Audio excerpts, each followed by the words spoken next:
صباح الخير، ازيكم حبايبي؟ عاملين ايه؟ يا رب تكونوا بخير. وحشتوني جدا جدا من الفيديو اللي فات. لو اول مرة بتشوفيني، انا هند حرجاوي. دي قناتي، اتمنى تفعلي الجرس وتعملي اشتراك للقناة وتحطي لايك للفيديو. يوم جديد، برزق جديد، ببركة من عند ربنا ان شاء الله. ما ننساش اذكار الصباح واحنا واقفين بنحضر الفطار كده. انا هنا كنت بحضر الفطار لنفسي، بس احنا النهارده السبت اجازة، ما عندناش اي حاجة خالص. ولا تمارين ولا اي حاجة. السبت ده عندنا اجازة الحمد لله من كله، مرتاحين. فالولاد نايمين وهيصحوا يعني على مهلهم، مش بصحيهم يوم اجازتهم بدري قوي يعني، بسيبهم يصحوا على مهلهم. بس خلاص انا بقيت اتعودت ان انا بصحى بدري. فانا هنا كنت صاحية لوحدي، قلت بقى فرصة افطر كده في هدوء، ببال رايق. يا دوبك الحق افطر عشان هنزل السوق بقى اجيب شوية حاجات كده، هاخدكم معايا برضو. بس يا بنات، بصوا بقى، انا عندي كان اخر قطعة لانشون يعني موجودة في التلاجة. انا مش بجيب بكميات علشان بحس يعني ان الحاجات زي ما بتقعد في التلاجة كتير طعمها بيغير. والجبنة الشيدر دي انا بحبها قوي، النوع ده بحبه قوي كمان في القلي بالذات، انا جايبها اصلا مخصوص عشان القلي. بس اللي لقيتها قدامي بقى ايه كده ونفسي راحت لها على الفطار، خدتها وحطيتها. بس يا بنات، وقلت بقى ايه، كنت عايزه اشرب بصراحه شاي ساده، مش صاحيه عايزه اشرب شاي بلبن زي كل يوم. قلت النهارده كده ايه تغيير، اعمل كوبايه شاي ساده. ده كان اخر شويه شاي في البرطمان، وبصراحه كسلت احط شاي تاني يعني دلوقت. كنت عايزه الحق افطر كده والولاد نايمين عشان انزل السوق برضو، وهم نايمين كده بسرعه اجيب حاجتي وباباهم نايم جنبهم، وارجع على طول يعني. بس عملت بقى كوبايه الشاي وسندوتش كده. وهروح اقعد بقى افطر في الصالون، عشان الصالون ده عندي من الاماكن المحرمة، يعني اماكن عليها حظر كده، محدش بيدخلها ومحدش بيروح. فرصة بقى ومحدش معايا اروح افطر بقى فيه. بس رحت بقى فطرت يا بنات في الصالون بقى، اخيرا قاعدة في الصالون. طول ما الولاد قاعدين بصراحة ما بدخلهوش. بس خلصت فطار ونزلت السوق، واديني جيت بقى من السوق. ما عرفتش اصور لكم بصراحة، كان الدنيا شمس والدنيا كانت زحمة. ما عرفتش، وكنت عايزة اجيب بصراحة الحاجة بسرعة وارجع يعني. ما جبتش حاجة كتير. انا بنزل يوم السبت ده مخصوص للفراخ. ليه؟ انا بجيب الفراخ بتاعتي من فلاحة معينة كده، بتيجي كل سبت. فبستنهز الفرصة وبجيب فراخ الاسبوع كده ايه منها، او زي ما تكفي بقى اسبوع 10 ايام يعني، هي ورزقها. مش بحط يعني ايه حاجة معينة يعني. بس فجبت بقى منها الفراخ كده. بنزل اصلا مخصوص يوم السبت ده بالذات علشان خاطر الفراخ بتاعتها. بس يا بنات، جبت الفراخ اهي. هفضيها بقى عشان انضفها كده وانقعها. جبت كمان بطاطس من الجديدة، كنت فرحانة قوي بقى وانا بجيبها.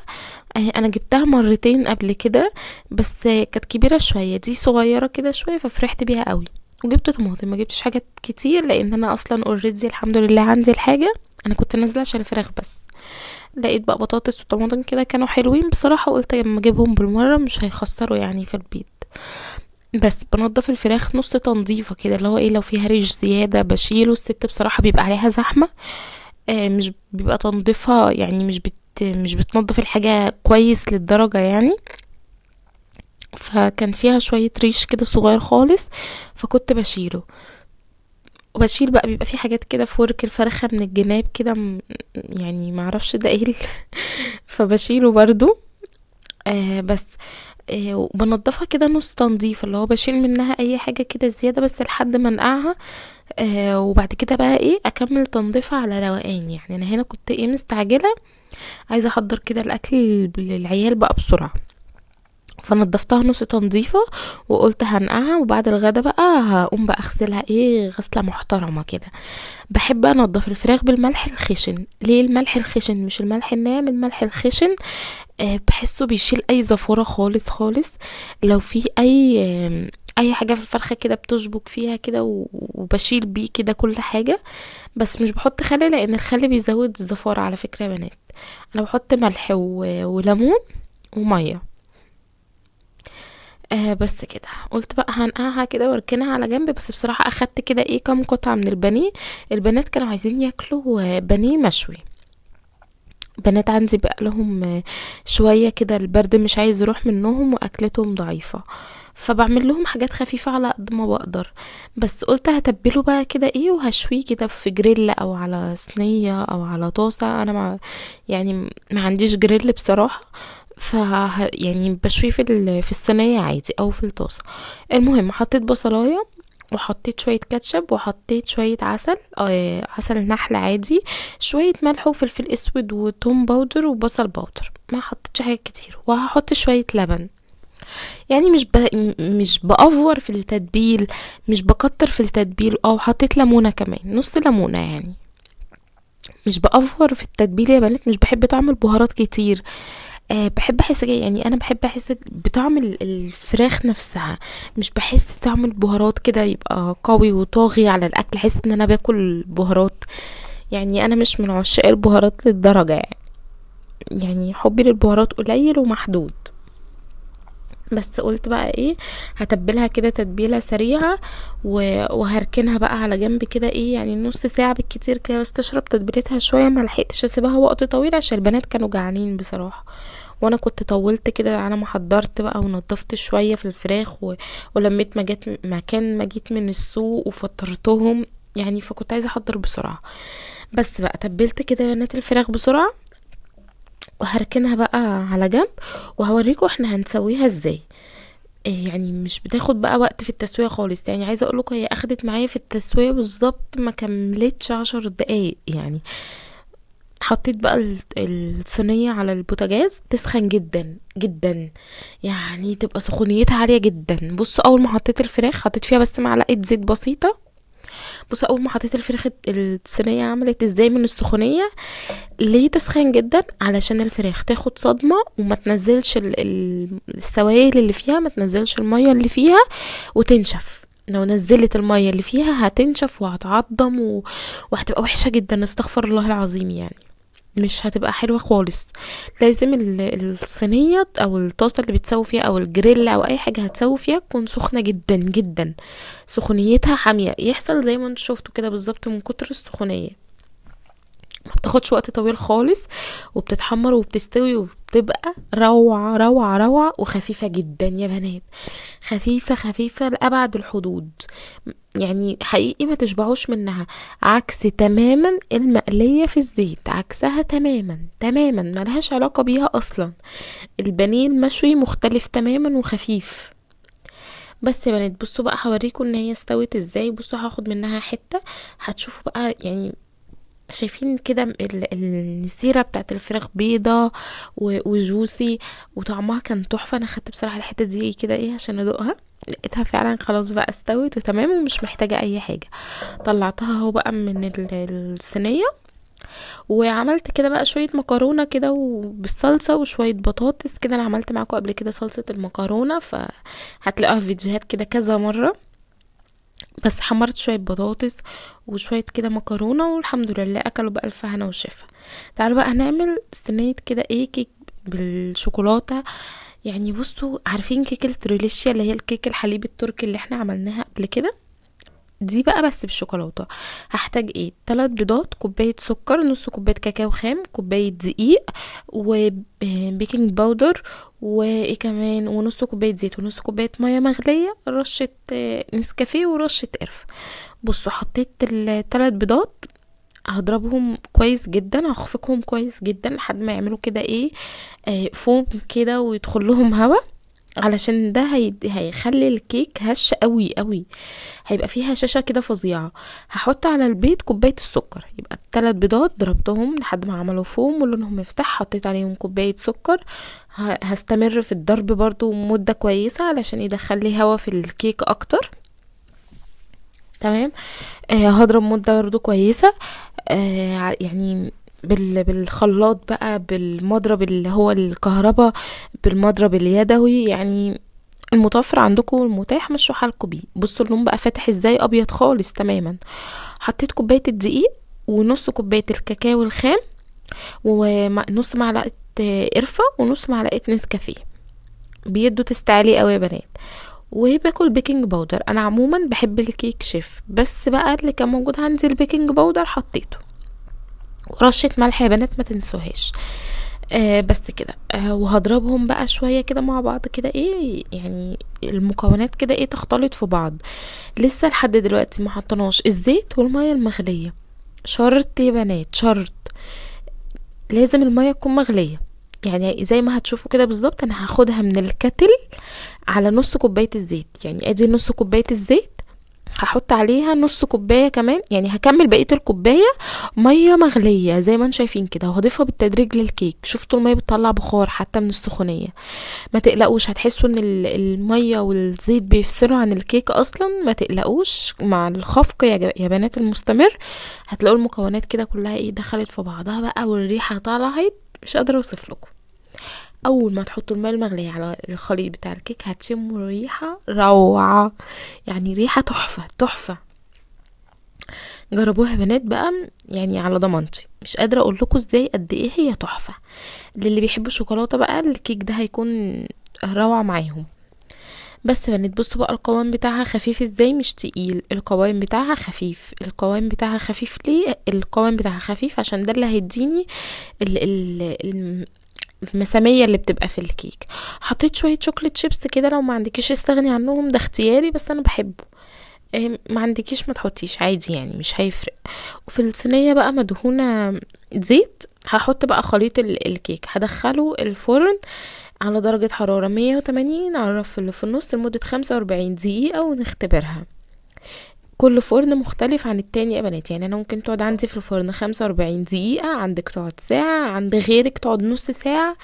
فهو 45 دقيقة بالظبط. اختبريها بالخلة او بالسكينة او بالشوكة او بعود الشيش طاووق. اختبريها، لو طلعت ما فيهاش اي حاجة يبقى هي كده تمام استوت. تعالوا نعمل صوص الشوكولاتة بقى. هحط تلت كوباية لبن. تمام، تلت كوباية لبن. ركزوا في المقادير علشان صوص الشوكولاتة ده يطلع معاكم مظبوط. تلت كوباية لبن، معلقتين زيت، يا ريت يكون زيت نوع نضيف علشان ما يديش طعم لصوص الشوكولات. تمام، تلت كوباية لبن، معلقتين زيت، 200 جرام شوكولاتة. شوكولاتة بقى دارك، شوكولاتة بالحليب اللي يعجبكم. تمام، وهحطهم بقى على النار، على نار واطية جدا جدا جدا جدا جدا، لحد ما الشوكولاتة تدوب، وايدي فيها بالتقليب ما بوقفش علشان ما تتحرقش. نار واطية جدا، ايدي في التقليب مستمرة، ما بشيلهاش خالص عشان الشوكولاتة ما تتحرقش. 200 جرام هاتوها من عند العطار او الباكو اللي هو بيبقى موجود في السوق الدريم او سما او فيينا او اي حاجة. انا هنا مستخدمة فيينا. بصراحة فيينا طعم روعة، واللمعة بتاعتها روعة، وبصراحة ما بتقعد كده قوامها بيمسك وبتبقى روعة. بس يا بنات هنعمل بقى الكريمة. معايا نص كوباية سكر، لا سوري انا اسفة، ربع كوباية سكر. انا اسفة يا بنات، ربع كوباية سكر وكوباية لبن. تمام، ربع كوباية سكر وكوباية لبن ساقع. هضربهم بالمضرب لحد بس ما ادوب السكر. ماشي، السكر بس يدوب. هحط بقى كوباية الا ربع من الكريم شانتيه الخام. كوباية الا ربع من الكريم شانتيه الخام، يبقى ربع كوباية سكر، كوباية لبن، وكوبايه الا ربع كريم شانتيه خام. السكر بتاعه بنات مظبوط، ما تكتروش سكر عن كده لان لسه فيه صوص شوكولاته وكيك الشوكولاته، فما تكتروش السكريات عشان الطعم ما يجزعش منكم كده، وما يعني ما تقبلوش على طعمه قوي. ما تكتروش سكريات يا بنات عشان تحسوا بطعم كده ايه, متوازن. يعني الكريمه دي طعمها مش مسكر قوي ومش مسخه قوي، يعني طعمها معتدل مع صوص الشوكولاته مع طبقه الكيكه. هتلاقوا الدنيا تمام وزي الفل. ما تكتروش سكريات. ربع كوبايه السكر، سكر معتدل جدا ومظبوط جدا. بس بصوا بقى بنات، ادي الكريمه اهي ضربناها شويه. هنطلع بقى الكيك خلاص من الفرن، هو استوى وسبته يبرد شويه يا بنات. يعني انا هنا كنت سايباه ساعه الا ربع كده ايه على ما هدي وبرد. هجيب بقى كوبايه لبن عليها معلقه من صوص الشوكولاته اللي احنا عملناه ده. تمام، يبقى كوبايه لبن ومعلقه صوص شوكولاته، هقلبهم كده في بعض وهسقي بيهم الكيك. بس كده يا بنات، بصوا خطوات سهله وبسيطه، وهطلع معاكم في الاخر طعم تحفه وشكل تحفه. هتحسوا ان انتوا بتاكلوا قطعة تورتة، قطعة جاتوه، طعمها روعة. بصوا بقى شربت اللبن في ساعتها. بس بنات هحط بقى عليها الكريمة وهسويها. كمية الكريمة دي انت براحتك اللي بتتحكمي فيها، عايزاها كتيرة عايزاها قليلة، انت اللي بتتحكمي فيها قد ما انت عايزة حطي. مرضتش احط على الكريمة ليه صوص شوكولاتة، خلي الكريمة كمان بالشوكولاتة، حسيت ان هيبقى الموضوع اوفر دوز شوية شوكولاتة. فقلت ايه، لا خلي الكريمة بيضة حتى يكون شكلها فاتح مع الكيك، يبقى فيه كده ايه الوان، لون فاتح لون غامق، يبقى فيه كده الوان في الموضوع، وحسيت الطعم هيكون احلى. وبالفعل انا حسيت الطعم تحفة. الكريمة من غير شوكولاتة مع الكيك اللي بشوكولاتة، الطعم يعني روعة. الكيكة دي يا بنات حرفيا كنت حاسة ان انا باكل هوهوز. عارفين الهوهوز اللي بنشتريها؟ انا كنت حاسة ان انا باكل هوهوز، والله العظيم بدون مبالغة كنت حاسة ان انا باكل هوهوز. بس سويت بقى الكريمة يا بنات على الوش كده بمعلقة بسباتيولا بأي حاجة عندك، سوي كده وش الكريمة، خليها متساوي شوية علشان لما نحط صوص الشوكولاتة يبقى الشكل ايه، يعني منسق. بس حطيت بقى صوص الشوكولاتة، انتوا عايزين تحطوا صوص شوكولاتة اكتر حطوا. انا كنت حاسة ان كده الموضوع مظبوط ومعتدل. تمام يا بنات، عايزين تكتروا كتروا براحتكم. انا هنا كنت حاسة لا ان الصوص كده تمام ويعني زي الفل، مش محتاجة اكتر من كده عشان الطعم يكون مظبوط. بس هسوي بقى صوص الشوكولاتة يا بنات، وهنعمل بقى على الوش خطوط الكريمة زي كيك التريليشيا اللي بالحليب. دي تريليشيا بالشوكولاتة. اول مرة يا بنات انفراد في القناة على فكرة، او انفراد حاجة كده. المهم ان انا اول مرة اعمل يعني اول قناة على اليوتيوب تعمل التريليشيا بالشوكولاتة. كله بيعملها بالحليب والكراميل عادي، انا بقى عملتها بالشوكولاتة. بس هعمل بقى خطوط بالكريمة كده بنات عشوائي، وهتشوفوا دلوقتي هعملها ازاي بالسكينة. هاخدها بقى كده ايه رايح جاي بالسكينة عشان تديني ايه نفس الشكل اللي هو التمويج ده بتاع التريليشيا. بس يا بنات طعمها خطير خطير، جربوها وهستنى رأيكم في الكومنتات لما تجربوها ان شاء الله وتعجبكم. بصوا بنات بقى انا خلصت هنا خلاص، خلصنا الفيديو. طعمها كان تحفة طبعا. يا رب اكون خفيفة على قلبكم، يا رب الفيديو كمان يكون خفيف عليكم، يا رب تكونوا حبتوني واكون يعني بوحشكم زي ما انتم ما بتوحشوني.